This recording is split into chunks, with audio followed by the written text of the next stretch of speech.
नमस्कार मित्रांनो, अशोक मामा या मालिकेच्या आजच्या भागात आपण असं पाहणार आहोत की आता खूप उशिरा अनिश घरी येतो.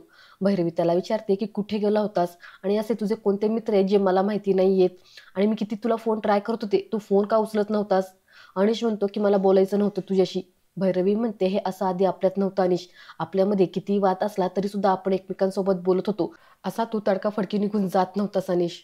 यावरती अनिश पण तिला म्हणतो की हे बघ, काय बोलायचं होतं बोल. यावर आता भैरवी शांत बसते.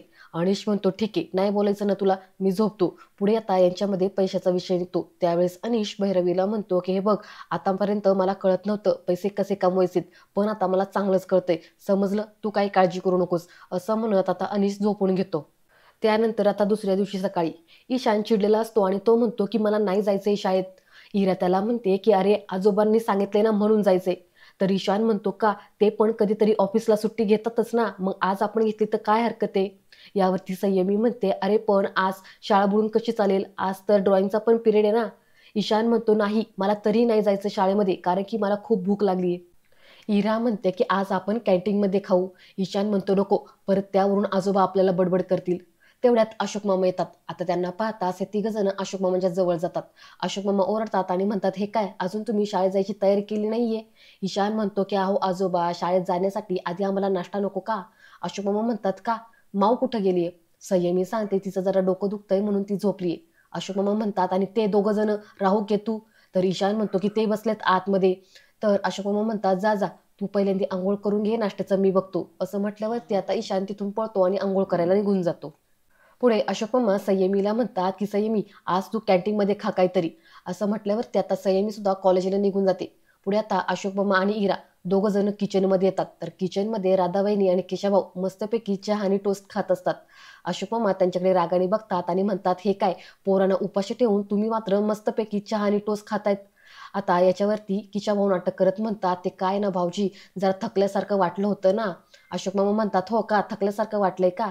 आणि तुमचं काय हो राधावहिनी? तर राधावहिनी पण म्हणायला लागतात हो माझं पण जरा अंग दुखतंय. अशोक मामा म्हणतात मग ही सगळी कामं कुणी करायची हा? नसल कामं करायची ना तर तुमची गाठ थोडी उचला आणि इथून निघून जा. असं म्हटल्यावरती आता हे दोघं जण घाईगडबडीत उठतात आणि म्हणतात नाही नाही, असं करू नका. अशोक मामा म्हणतात इथं माझ्या पोरांना उपाशी ठेवलंय आणि तुम्ही स्वतः खात बसलात. आता जर परत असं काही केलं ना तर तुम्हाला घराबाहेर काढेल. असा त्यांना दम देत तिथून बाहेर निघून येतात.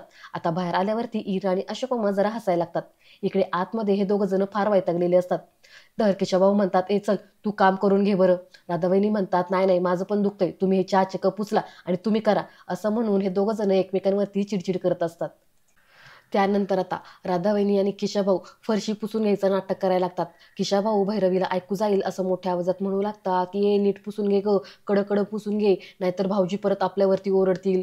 राधावहिनी म्हणतात की हो ना, ह्या घरामध्ये आपल्याला फक्त कामच करायला आणलेले, त्याच्यासाठी तर आणलंय. या घरात नोकर नाहीत ना कुणी, म्हणून आता ह्यांनी आपल्याला नोकर म्हणून इथं आणलंय.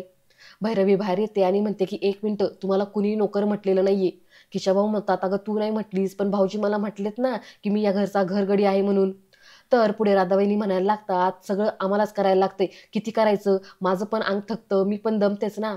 भैरवी म्हणते त्याला पर्याय नाही, आता मी आहे म्हणून तुम्हाला करू लागते ना, पण कायमची मी काय घरात बसणार नाहीये. मी सुद्धा ऑफिसला निघून जाणारच आहे एक ना एक दिवस. मग त्यावेळेस सगळी कामं कोणाला करायची, तुम्हालाच करायची ना.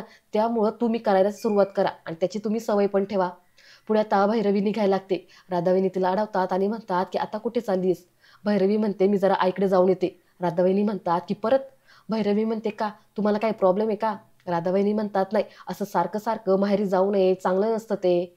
तर भैरवी म्हणते हो का, मग असं बहिणीच्या मावस बहिणीच्या घरी सारखं सारखं राहणं हे पण चांगलं दिसत नाही, कळलं ना, चला गपचूप काम करायला लागा. असं म्हणून भैरवी तिथून निघून जाते. मित्रांनो, हा सीन पाहताना खरंच मज्जा येते. सुरुवातीला जेव्हा भैरवी ह्या दोघांना घेऊन आले ना घरात, त्यावेळेस खरंच असं वाटलं होतं कशाला उगाचच आणलंय. पण आता अशोक मामा आणि भैरवीने ह्यांना मात्र चांगलंच कामाला जुंपलेलं आहे. असो, इकडे भैरवी निघून गेल्यावरती आता केशवभाऊ फार चिडतात. हातातला झाडू झटकून देतात आणि म्हणतात की चल, मी नाही करणार हे सगळं. जो तो येतो तो माझीच ठासून जातो. मला काही मान वगैरे आहे की नाही, मी नाही करणार. असं म्हणून आता केशवभाऊ आतमध्ये निघून जातात.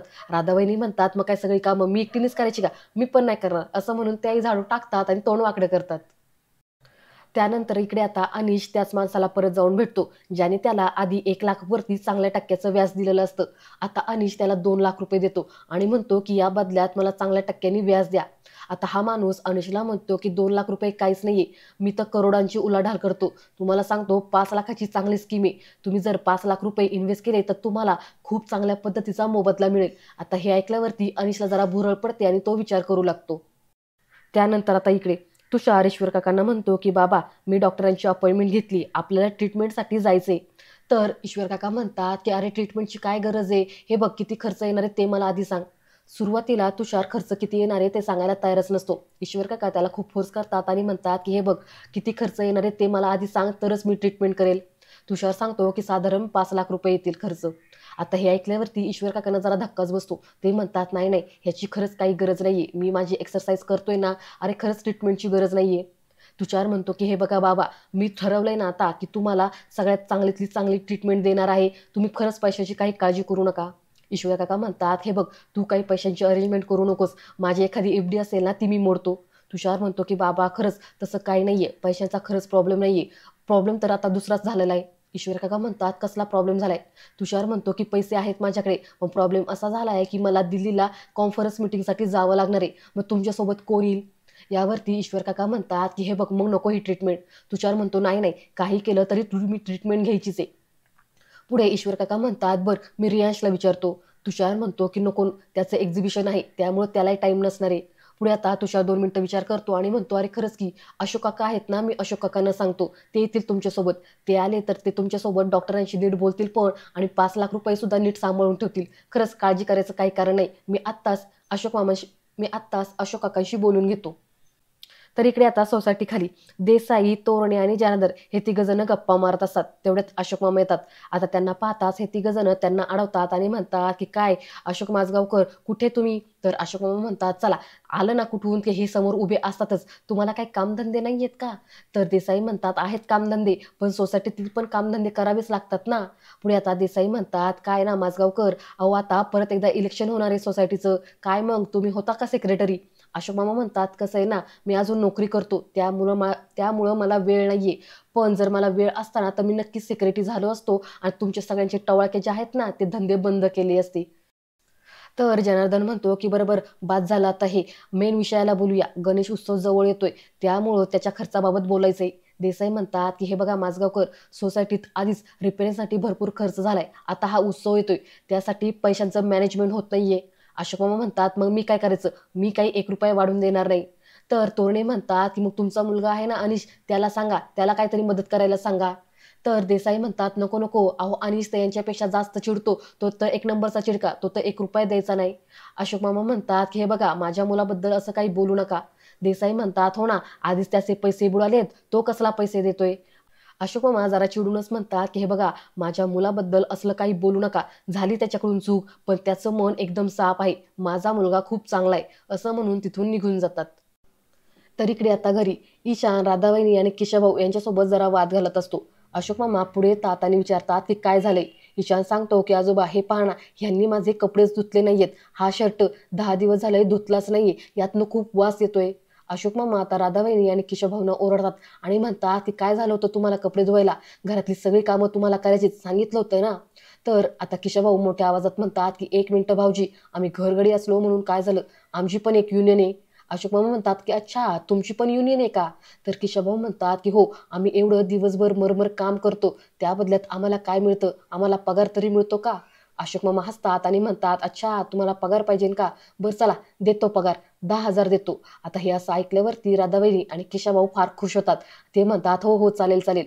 अशोक मामा म्हणतात 1 मिनिट, मला एक सांगा, तुम्ही दिवसभर भांडी घासत असतात का, तुम्ही दिवसभर कपडे धुवत असतात का, तुम्ही दिवसभर फरशी पुसत असतात का. आता यावरती राधावहिनी नकारार्थी मान हलवतात.